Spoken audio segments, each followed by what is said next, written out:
Magandang buhay mga kalagas at maraming salamat dahil nadalaw ka na naman dito sa channel ko. For now, ang topic natin ay about sa kontrata dito sa Europe. Andito nga ako ngayon sa Croatia, assistant waiter.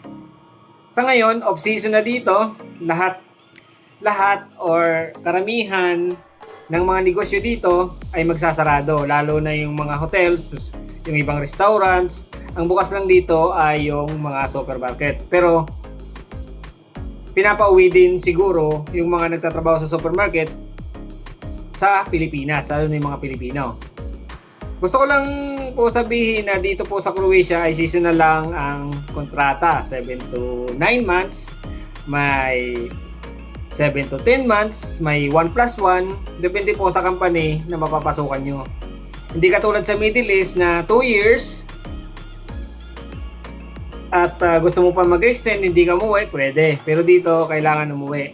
Isa rin po ako na may katanungan kasi nga off-season na ang mga hotel at mga restaurant, mga establishment dito.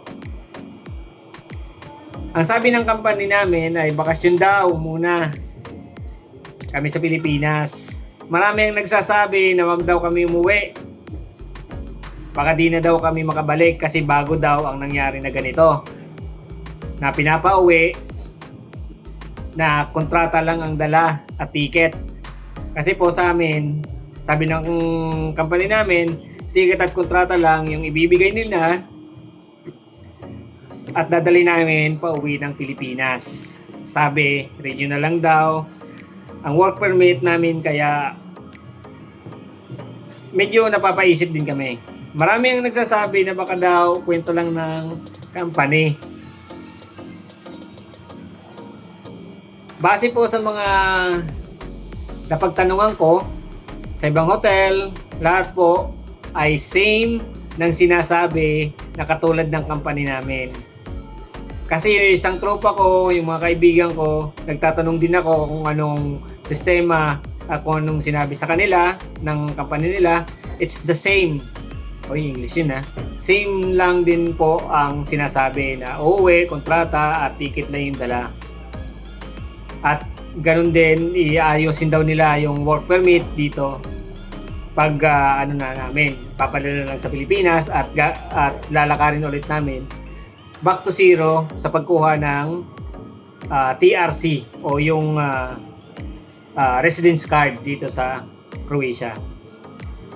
Sa ngayon po, gusto ko lang sagutin yung mga katanungan, mga kuro-kuro, yung mga tropa o mga matatagal na dito na sinasabing wag umuwi kasi baka di na makabalik, sayang naman yung pinagpaguran. Ito po yung kasagutan base po sa mga na-research ko o kaya napagtanungan ko sa mga iba't ibang people, di ba? Kaya po pinapauwi ang mga foreign worker dahil po nagbago ang sistema ng ministry ng Croatia or may mga nabago.